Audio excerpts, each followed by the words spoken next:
Let's try this again. Good morning, everybody. I'm at Vermilion, just coming up on the little bridge that crosses the little creek. I love Vermilion in the morning. It's pretty quiet. I was hoping it would be no waves this morning, but there are some breakers. Not real big. Hopefully the southeast winds coming up later will flatten out the waves. There's a tree in the distance that in the daytime there's a kingfisher that often sits up there and catches fish or whatever he does. I like to watch him. Vermilion is one of my favorite places on the planet. I know I've said that before. I'm here today by myself. Remington's in school. My brother is working, so it's just me. We had a couple of days of northwest winds, nothing major. Both days were like 5 to 10 northwest. Today is the first day that's going to be out of the southeast at 4 is what is predicted. I'm going to look for some different kind of stones today. I'm going to look for a nice piece of driftwood. I'd like to build a driftwood bench. You can see the buildings coming up. Looks like there's just a little bit of light coming up on the buildings. It's 7 o'clock or so. Got all my house work done yesterday, so I could take today and spend a few hours out here. See what I can find. Maybe I'll see some other people. There usually is. But as always, if I find something special, I'll turn on the video camera. And I'm just going to have a peaceful morning and have my prayer time. I'm going to check out the pile of wood up here by the buildings to see if there might be another piece that's salvageable to make into something. I love my wood. We'll talk to you here pretty soon. Look at how beautiful it is out here this morning. There's a layer of low-hanging fog. Really pretty. There's just some rollers coming in. If we get some south winds later today, it should get calm enough to look in the water pretty good.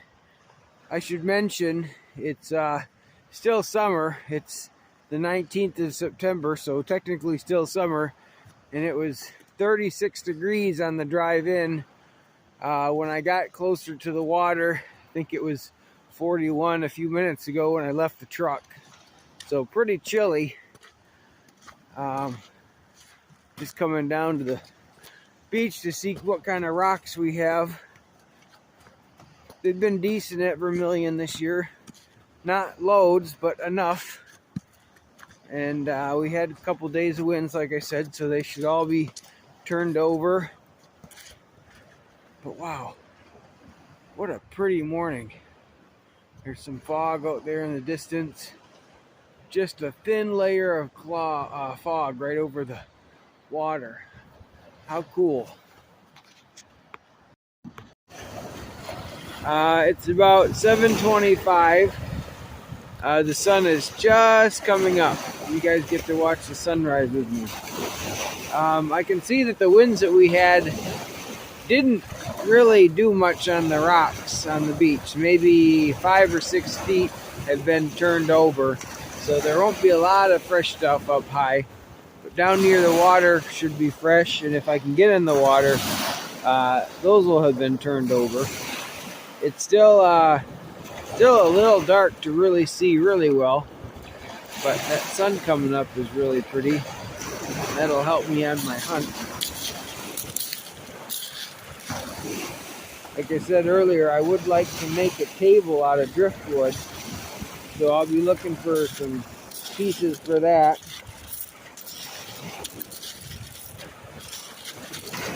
But I like all driftwood. If I see any piece that strikes my fancy, I'll probably take it home. There are some pretty rocks this morning. Haven't found any agates. I've been hunting for about 15 minutes. Found a couple unusual rocks. I'm going to start an unusual rock pile at home.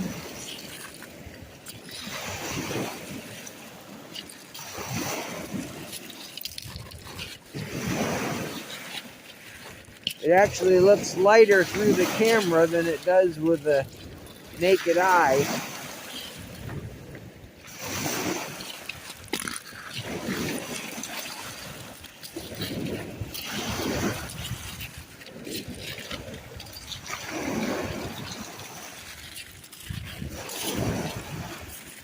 So I am 46. I just had my birthday. I actually thought when I was 46, I thought I turned 47, but I realized that I'm 46. My parents used to take us up to Whitefish Point on vacations.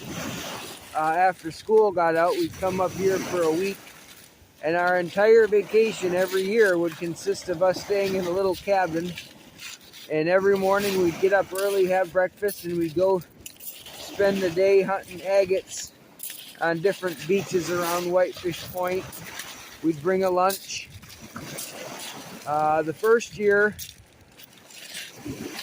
we would find quartz balls and think those were agates.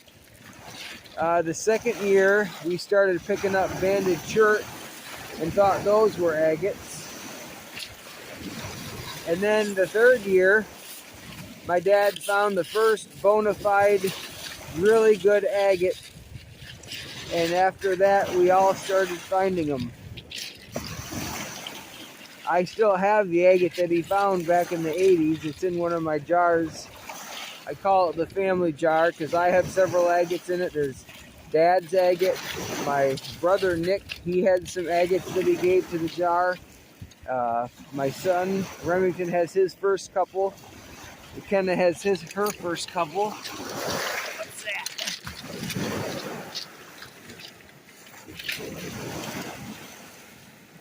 that?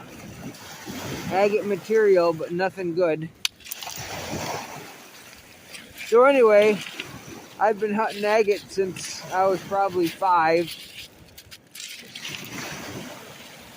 After the first couple years of coming up here, after Dad found his first one, I seemed to have a knack to find the good ones.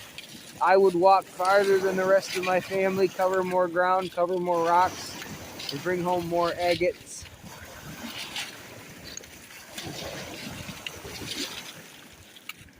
Walking pretty slow this morning, but once that sun gets up a little higher, I'll be walking faster myself. Thanks for coming along with me.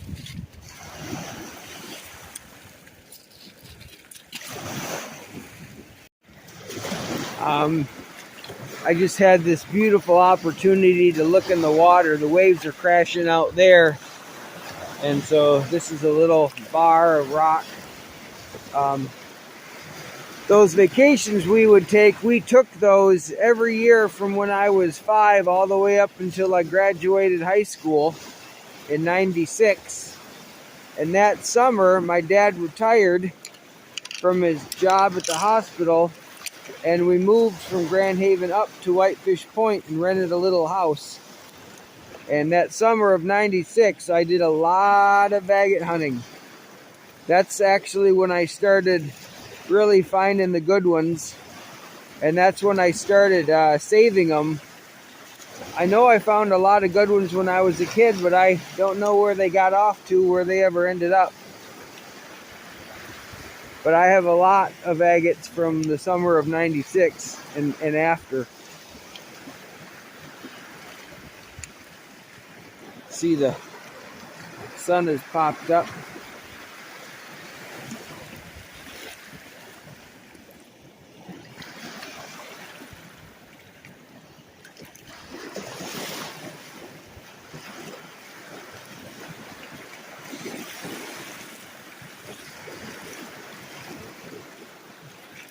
Yeah, there's quite a few footprints up here.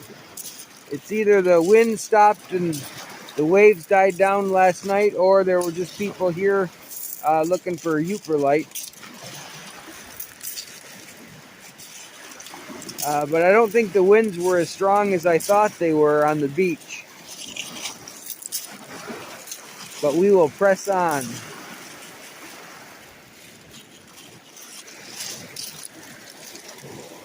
There's some fossil kind of stuff.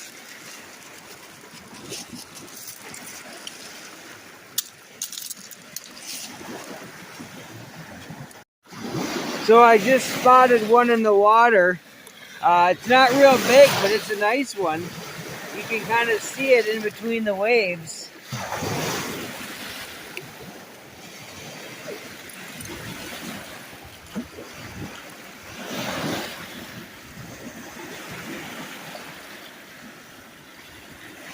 Yeah, that's nice.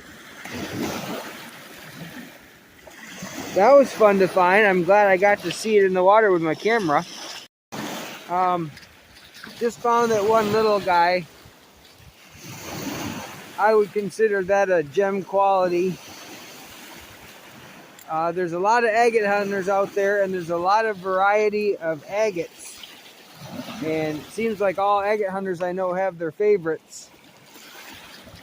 Some of the common ones that we like to find are the water levels agates, where the bands are horizontal, perfectly level. There's the paint agates, which are not translucent, they're opaque.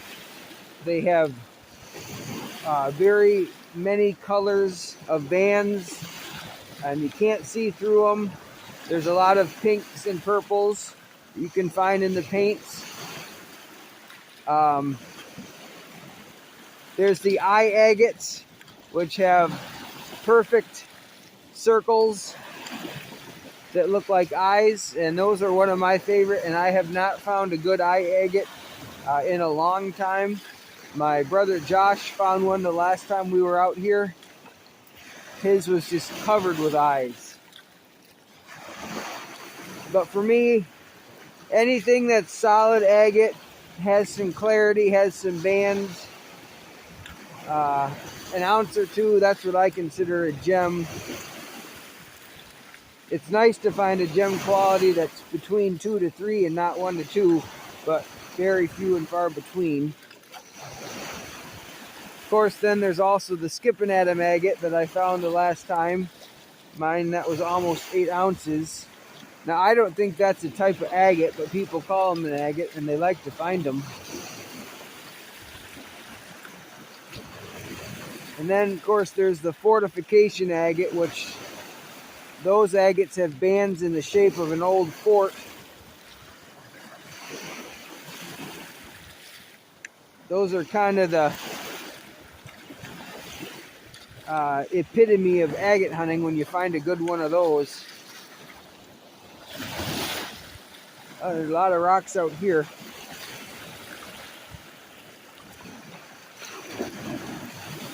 I'm hoping these waves die down this morning. I would sure love to get in the water. That's why I came today. I was hoping I'd be able to get in the water with some nice calm water, be able to see all the stones and just take my time. But I will keep posting whatever I find. What's that?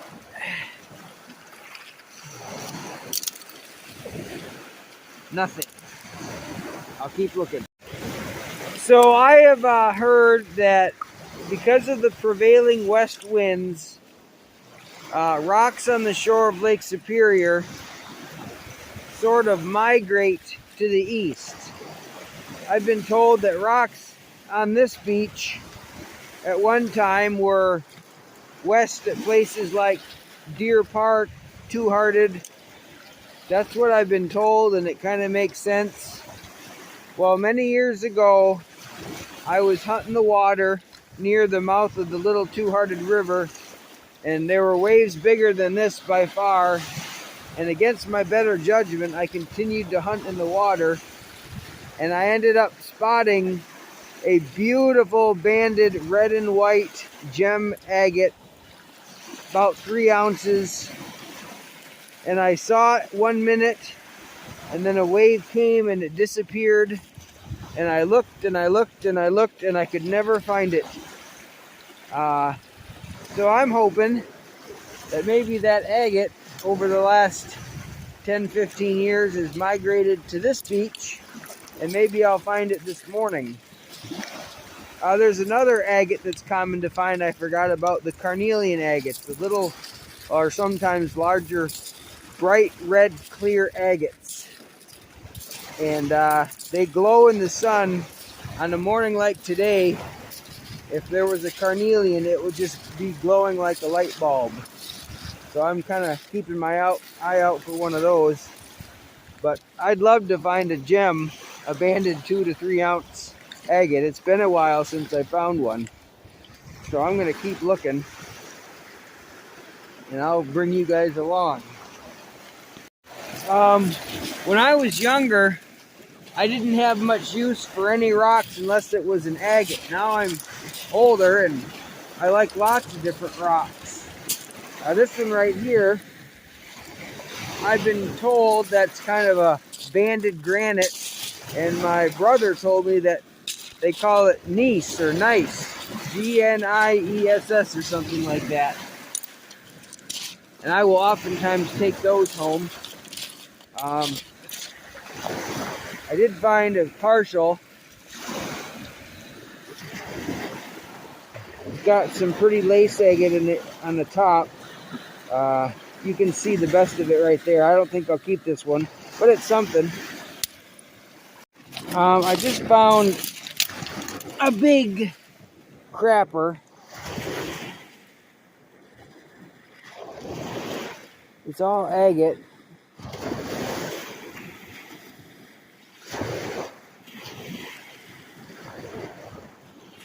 But it's not one I'm going to take. It's a good rock agate pit. Rock garden agate. Kind of cool. So I just found a carnelian glowing in the sun. It's not very big. But it's pretty.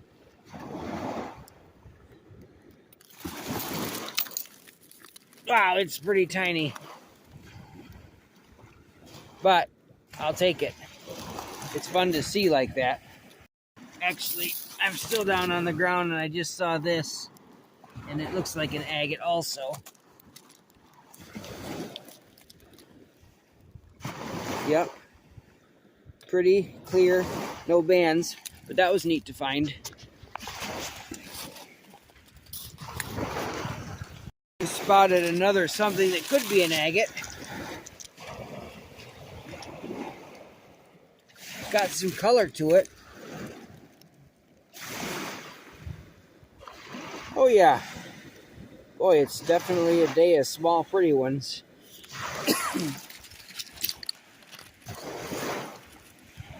When I used to come here as a kid, when we would take our vacations, by the time I was 9 or 10, I would leave the family on the beach and hike miles and miles. I was always gone for a long time, hunting far, and we were coming up here, we met a Native American lady that bought and sold and traded guns and knives, and she knows there's bears in this area, and she was worried about me going off on my own all the time. So she made me a knife when I was 12. I still have it. This is it. It's pretty crude. She made it to me, like for me when I was 12. She made a leather sheath for it, and I have carried it on my trips to the beach every time I've ever gone out for, well, I'm 46 now, so a long time. It's been with me a long time. Never had to kill a bear with it, but I've got it in case I need to. Actually, I was here with a friend, Jerry, in the early 2000s, and I had found my best agate ever. It ended up weighing over 12 ounces with solid bands, and I was running down the beach to show Jerry, and my knife that The Native American. Oh my gosh. Oh my gosh. Look at that. Oh my goodness. That looks like a dandy. Oh, it's big. It's big.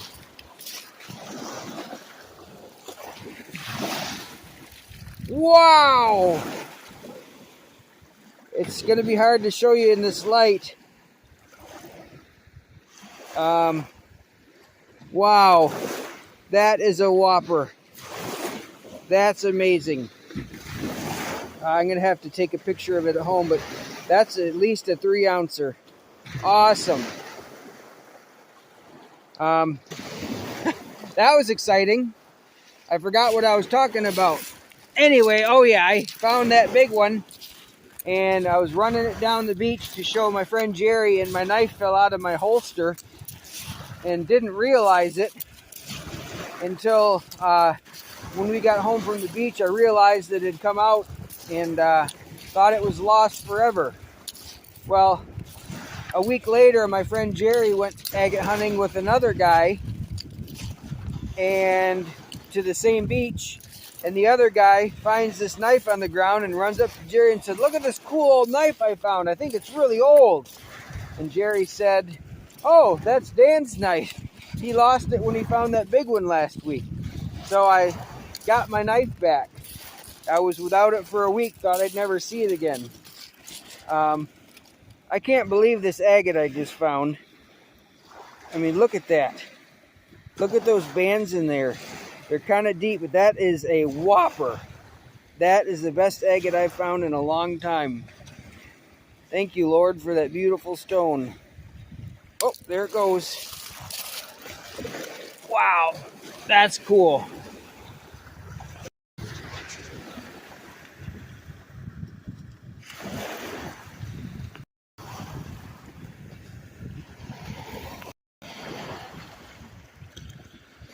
So I'm going to put this agate down on the ground again that I just found, just to show you how hard they can be to spot. Walking along, even up close, you've got to really check out the little bit of translucence that it has. It kind of glows. The outside is all mottled with little fractures. A lot of people would walk over that one, and it's a dandy. The bright banded agates, most people would spot if they knew what they were looking for, some even if they didn't. But this one, when it's not wet, it's hard to tell. So that's really cool. Well, we made it back from the beach, or I guess it was just me, so I made it back from the beach. It's a couple days later. I oiled up a lot of my peculiar rock finds. It was one of the best days I've had on the beach in a long time. Not only did I find a couple nice agates, I found these really cool rocks, quite a few of them. I had the beach to myself for the most part. It was just a really good day. Here's a close-up of some of the ones that I found, and I am just learning to identify the unusual ones. This one, I'd like to ask the Michigan Rock guys what it is. It's kind of hard to see with this light, but it's got real fine, almost clearish bands. On this plate, we have one of their mystery rocks, which I think is chalcedony.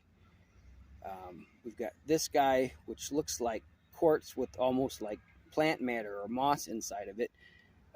This guy, I don't know if that's porphyry or not, but I got one of those, and again, there, one of those.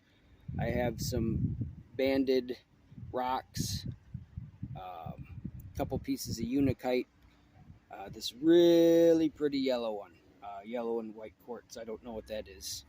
And then another one of those stripy banded rocks. This lighting is not very good for that one. And then a big piece of the magnetite.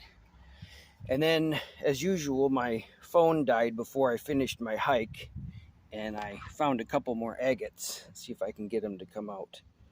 This one, there we go, is really nicely banded. I found it right at the buildings, right by where everybody was at. It was in somebody's footprint. They missed it. I missed it in the morning. It's really nice. This guy I found, it's the only agate that I found to the west. See if I can get it. There it is. It's got a nice window in there. It's kind of a yellow agate. I don't have a lot of yellow agates. It's pretty. Not big, but it was a nice find. And then this is the one that I found in the morning that you guys got to see in the water. I wish I would have filmed it a little bit longer in the water. And then I found another one in the water at the end of the day. And this thing is beautiful. It's got a nice clear window on that side. A little window on that side.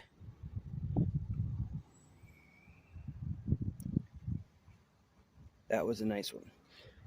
And then, of course, the good one that I found, and it's right here.